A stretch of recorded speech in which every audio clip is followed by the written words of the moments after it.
Hey guys, आज है 26 दिसंबर 2021 और समय है वीकली फॉरेक्स एनालिसिस का, यानी नेक्स्ट वीक 27 से 31 तक का जो लास्ट वीक होगा 2021 का। इस वीक में क्या होने वाला है फॉरेक्स मार्केट का हाल, ये हम टेक्निकल एनालिसिस के बेस पर जानने की कोशिश करेंगे। और इसके लिए हम पिक करेंगे मेजर करेंसी पेयर्स, जिसमें कि हमने 6 करेंसी पेयर पिक किए हैं, जिसमें एज यूजुअल यूरो यूएसडी है, पाउंड डॉलर है, यूएसडी JPY है, USD CHF, AUD USD और USD CAD।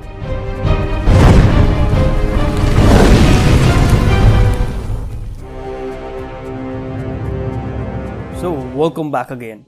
My name is Girish and this is Lastly Spoken। दोस्तों, आने वाला वीक काफ़ी वॉलेटाइल हो सकता है क्योंकि आखिरी वीक है इस साल का। तो जब भी आप आखिरी किसी वीक या डे की बात करते हैं, जैसे वीक का आखिरी डे होता है, बहुत वॉलेटाइल माना जाता है। तो ऐसे ही साल का जो आखिरी वीक है ये वॉलेटाइल हो सकता है। इसमें कहीं ना कहीं अगर आप रिस्क को ब्लाइंडली जो है पुट करते हैं ट्रेड पर, तो आप सतर्क हो जाइए, आप सही तरह से रिस्क को मैनेज करके चलिए इस वीक में, ठीक है। क्योंकि फ्लैक्चुएशन बहुत ज़्यादा मिलेगी, हो सकता है कि जो प्राइस है वो पैटर्न को फॉलो ना करे इस वीक में। और जो एनालिसिस हम करेंगे वो प्योर प्राइस एक्शन पर करेंगे। केवल 200 पीरियड का मूविंग एवरेज मैंने यहाँ पे लिया है, वो केवल नेग्लिजिबल है, केवल एक हर्ड मेंटालिटी को कैच करने के लिए होगा ये। बाकी केवल नेकेड चार्ट पर हम एनालिसिस करेंगे, ठीक है। सो बात करते हैं यूरो यूएसडी से। वीकली टाइम फ्रेम में चलेंगे हम सबसे पहले। और यहाँ पर आप देख सकते हैं लास्ट वीक में, क्योंकि हमें एक पुश मिला था अपवर्ड डायरेक्शन में, लेकिन ये जो कैंडल थी इसको ब्रेक नहीं कर पाया था पूरे वीक में। ये जो रेड कैंडल दिखी थी इसको ब्रेक नहीं कर पाई है। तो अभी भी चांसेस ये हैं कि जो कंसोलिडेशन वाला जोन था, अगर मैं 4 आवर्स टाइम फ्रेम की बात करूं, तो ये जो एरिया है, इस एरिया में प्राइस बहुत लंबे समय से स्टक है। आप देख सकते हैं अब यहाँ से ब्रेकआउट का वेट करना है, किस डायरेक्शन में ब्रेकआउट मिलने वाला है। ऊपर से 200 पीरियड का मूविंग एवरेज, उससे कहीं ना कहीं एक रेजिस्टेंस लेता हुआ प्राइस उसको ब्रेक करने में स्ट्रगल कर रहा है। तो ये एरिया है, यहाँ पर अगर ब्रेक हो जाता है, कुछ इस तरह का पैटर्न बन रहा है। और ये कहीं ना कहीं एक ट्रायंगल सा पैटर्न बन रहा है धीरे धीरे। और आने वाले वीक में हो सकता है ये कंसोलिडेट होके कहीं ना कहीं इसको ब्रेकआउट दे दे हमें, या तो अपवर्ड डायरेक्शन में देगा या फिर डाउनवर्ड डायरेक्शन में देगा। और अगर डेली टाइम फ्रेम की बात करें तो हमारे पास उससे पहले भी एक रिजेक्शन मिल रहा है, that is a trend line. यहाँ पर एक ट्रेंड लाइन का सपोर्ट मिल सकता है, मतलब एक रिजेक्शन मिल सकता है ट्रेंड लाइन से, रेजिस्टेंस मिल सकता है। तो ये एरिया हो सकता है सबसे पहला। अगर ये पुल बैक स्ट्रॉन्ग ज़्यादा नहीं होता तो ये फर्स्ट एरिया जो है, यहाँ पर कहीं ना कहीं प्राइस स्ट्रगल कर सकता है। अगेन ये बहुत बड़ा मूव होगा कैप्चर करने के लिए। अगर आप एक डे ट्रेडर हैं, इवन स्विंग ट्रेडर्स भी हैं, तो यहाँ से अगर ब्रेकआउट अपवर्ड डायरेक्शन में हमें मिलता है, इस ट्रेंड लाइन को प्राइस तोड़ के ऊपर क्लोज हो जाता है 200 पीरियड के मूविंग एवरेज से ऊपर, तो हमारा टारगेट अप टू यहाँ तक हो सकता है, इस लेवल तक पहला। और दूसरा, इस स्विंग के ऊपर अगर मैं मेजर करूं पिप्स में, तो ये लगभग 200 पिप्स का टारगेट है। तो आप अगर ब्रेकआउट ट्रेडर हैं तो आप डायरेक्टली यहाँ पर भी इन हो सकते हैं। अगर प्राइस क्लोज होता है इससे ऊपर, 200 पीरियड के मूविंग एवरेज से ऊपर या इस जोन से ऊपर जैसे क्लोज होता है, तो आप यहाँ पर एंट्री ले सकते हैं। अगर आप सेफ तरह से एंट्री लेना चाहते हैं तो उसके बाद एक रिटेस्ट का वेट करें। अगर रिटेस्ट यहाँ पर वापस बुलिश प्रेशर क्रिएट करता है तो वो आपकी एंट्री होगी। अगर नहीं, ऐसा नहीं होता, क्योंकि लॉन्ग टर्म में देखा जाए बड़ा ट्रेंड जो है वो डाउनवर्ड है। अगर मैं वीकली टाइम फ्रेम की भी बात करूं तो बहुत लंबे समय से प्राइस डाउनवर्ड डायरेक्शन में मूव हुआ है, आप देख सकते हैं। और यहाँ पर मैंने लास्ट वीक भी एक ट्रेंड लाइन का मैंने यहाँ पर सपोर्ट बताया था, कुछ इस तरह से।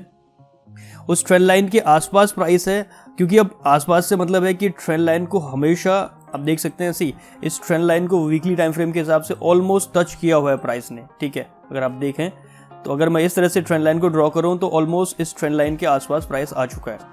सो अब ये ज़रूरी नहीं है कि ट्रेंड लाइन के कितने डीप जाता है प्राइस, क्योंकि ये जो जोन होता है ट्रेंड लाइन के आसपास का एरिया, वो कहीं ना कहीं सपोर्ट या रेजिस्टेंस की तरह काम करता है। सो ये हमेशा ज़रूरी नहीं कि प्राइस एकदम से डीप आए और उसके बाद ही यहाँ से रिजेक्शन लेगा। कई बार ऐसा होता है कि प्राइस ट्रेंड लाइन के आसपास आता है, इवन उसको टच भी नहीं करता, वहीं से बाउंस बैक करता है। सो एज ऑफ नाउ हमें ट्रेंड को प्रेडिक्ट नहीं करना पहले से, क्योंकि अगर ट्रेंड को हम प्रेडिक्ट करेंगे तो उसके बदले हमें बहुत बड़ा लॉस झेलना पड़ सकता है। तो फिलहाल हम ट्रेंड के साथ चलेंगे और एक पैटर्न को फॉलो करेंगे, दैट इज ये जो ब्रेकआउट वाला मिलेगा हमें, यहाँ पर अगर ब्रेकआउट मिल जाता है तो उसके बाद हम नेक्स्ट टारगेट यहाँ तक आप लेके निकल सकते हैं मार्केट से। ये नहीं कि अब यहाँ से ट्रेंड ही रिवर्स हो चुका है, नहीं, ऐसा नहीं है। हो सकता है यहाँ से वापस पुल बैक आए और इस ट्रेंड लाइन के आसपास तक जो मैंने ड्रॉ करी थी वो वापस हमें देखने को मिले। सो यूरो यूएसडी के लिए हमें वेट करना है इस जोन को ब्रेक होने का। अगर ब्रेक नहीं होता है, डाउनवर्ड डायरेक्शन में पुश हमें मिलता है, तो अगर डेली टाइम फ्रेम की बात करें तो एक अच्छा खासा यहाँ पर विक रिजेक्शन और उसके बाद कंफर्मेशन कैंडल भी मिला है, हम देख सकते हैं। आप कहीं ना कहीं एक इवनिंग स्टार कैंडलस्टिक सा पैटर्न फॉर्म हुआ है, लेकिन इवनिंग स्टार कैंडलस्टिक पैटर्न में क्या होता है, जो कंफर्मेशन कैंडल होती है ये वाली जो है, ये एटलीस्ट इसके मिड तक होती है, जो ग्रीन कैंडल के जो मिड है इसके आसपास या उससे नीचे क्लोज होती है, लेकिन ऐसा यहाँ पर हमें उतना क्लोजर दिखा नहीं डीप। तो अगेन इस चैनल का आप ब्रेकआउट का वेट कीजिए, उसके बाद ही आप यहाँ पर ट्रेड एग्जीक्यूट कर सकते हैं, बड़ा ट्रेड। और बाकी छोटे स्कैल्पिंग के लिए आप स्कैल्पिंग स्ट्रैटेजी लगा सकते हैं, जो फिलहाल मैं यहाँ पर डिस्कस नहीं करूँगा अभी। बात करते हैं नेक्स्ट करेंसी पेयर जो है GBP USD, pound dollar.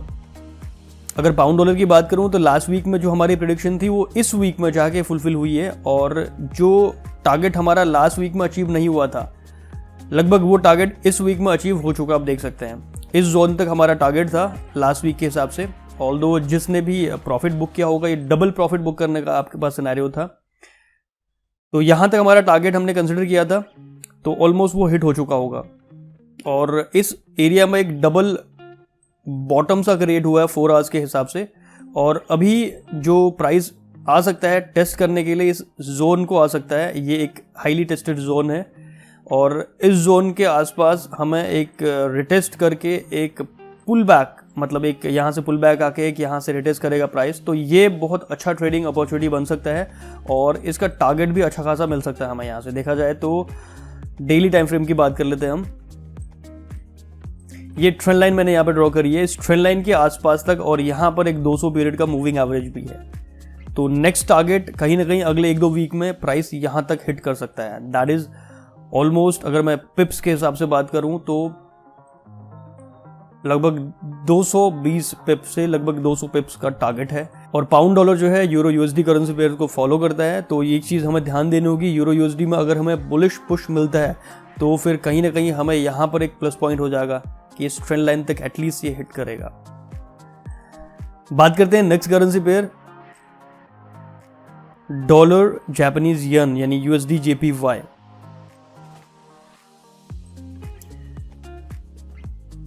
Guys, euro strong होने का मतलब है कि यहाँ पर US डॉलर कहीं ना कहीं वीक दिखेगा, ऑल्दो ये JPY के साथ पेयर है। स्टिल जब भी यूरो स्ट्रांग होता है तो USD वाले जो पेयर्स होते हैं, मतलब जिसमें US डॉलर जो है लीड कर रहा होता है, वो कहीं ना कहीं क्रैश हो रहे होते हैं।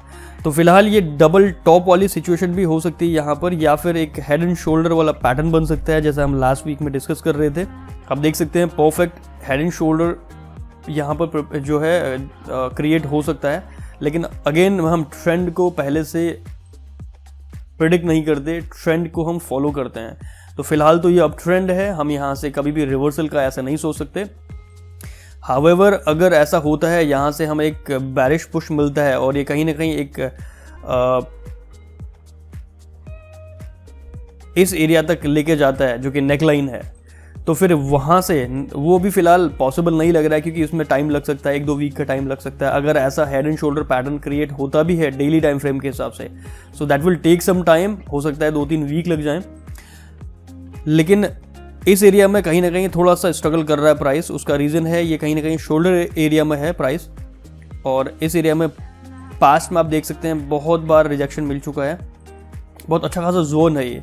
तो यहाँ पर अगर आप 4 आवर्स के हिसाब से ट्रेडिंग अपॉर्चुनिटी ढूंढ रहे हैं तो ये एक अच्छी अपॉर्चुनिटी हो सकती है, और यहाँ पर प्राइस ये जो 200 पीरियड का मूविंग एवरेज है, या फिर यहाँ पर एक ट्रेंड लाइन बन सकती है इस तरह से कुछ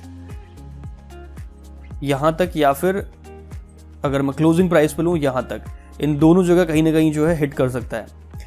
अगेन यहाँ पर रिस्क आपका थोड़ा सा है और रिवॉर्ड आपका अच्छा खासा है, तो आप यहाँ पर एक शॉर्ट की अपॉर्चुनिटी देख सकते हैं नेक्स्ट वीक में, और ये डिसीजन आप मंडे को आसानी से ले सकते हैं। जब 4 घंटे की 2-3 कैंडल यहाँ पर जनरेट हो जाती हैं, वॉल्यूम अच्छा खासा क्रिएट होता है, तो आपको पता लग जाएगा कि मार्केट का जो बिहेवियर है वो डाउनवर्ड है या फिर बुलिश बन रहा है। क्योंकि यहाँ पर मंडे के लिए हम अभी से इतना प्रेडिक्ट नहीं कर सकते, हो सकता है कोई न्यूज़ रिलीज हो जाए, ऐसा कुछ हो।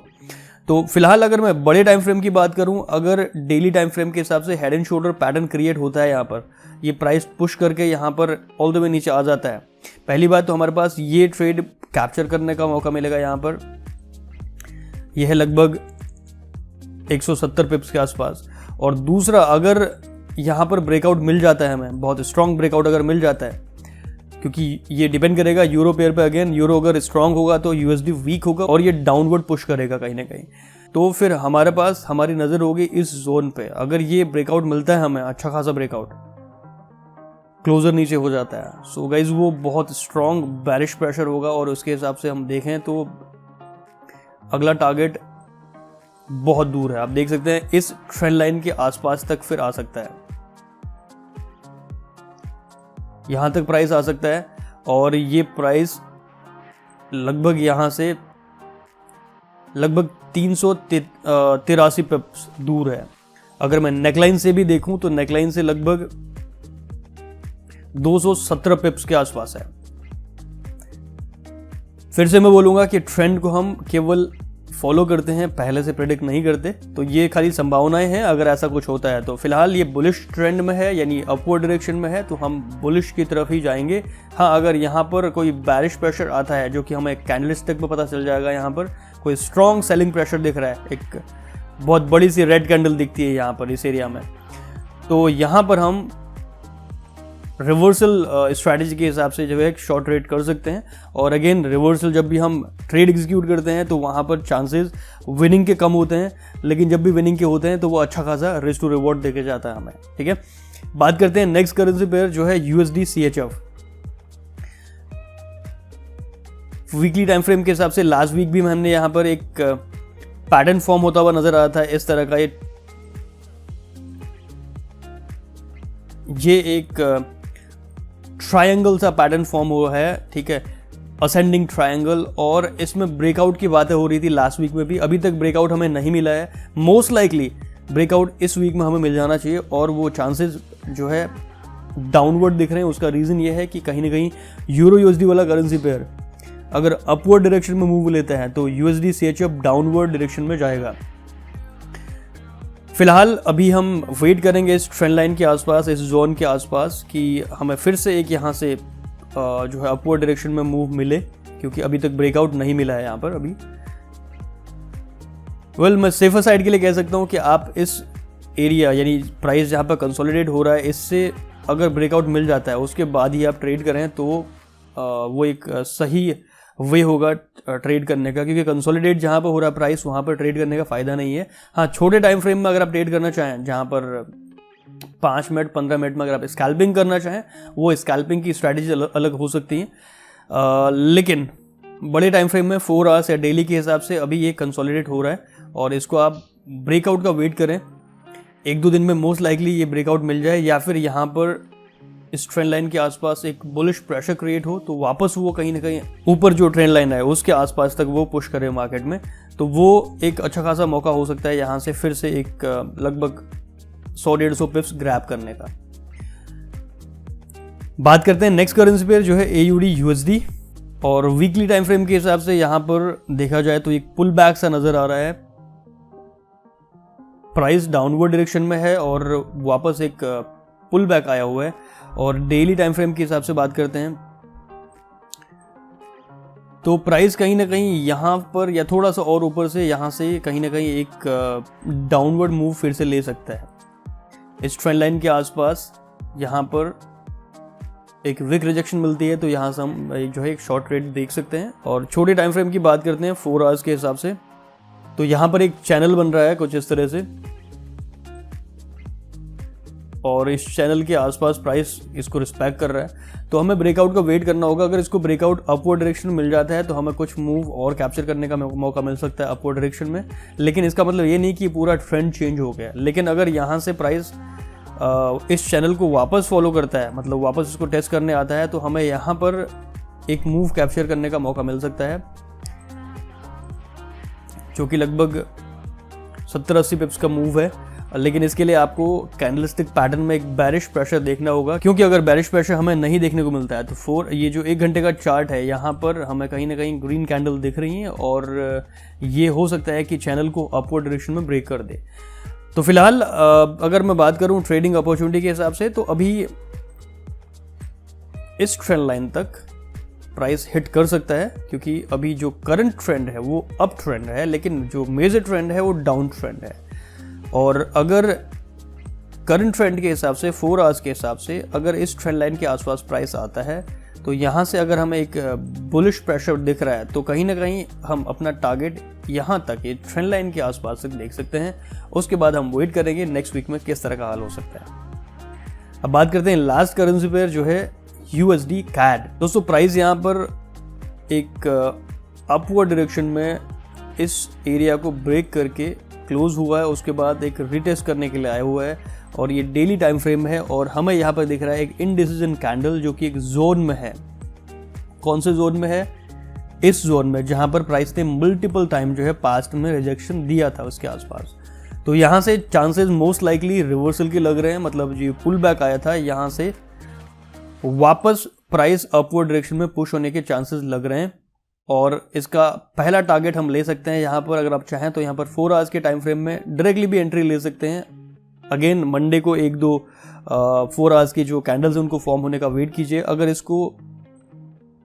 इससे ऊपर क्लोज हो जाता है वो, क्योंकि यहाँ पर आखिरी के जो 4 घंटे हैं वहाँ पर वॉल्यूम बहुत कम था तो कुछ इनडिसीजन कैंडल फॉर्म हुए हैं। तो यहाँ पर अगर इस एरिया से ऊपर प्राइस क्लोज हो जाता है 4 आवर्स के हिसाब से तो यहाँ पर हम अपना एक बाय ट्रेड एग्जीक्यूट कर सकते हैं और हमारा स्टॉप लॉस यहाँ पर रहेगा 4 आवर्स का जो विक है यहाँ पर इसके नीचे, और हम टारगेट अपना सेट कर सकते हैं लगभग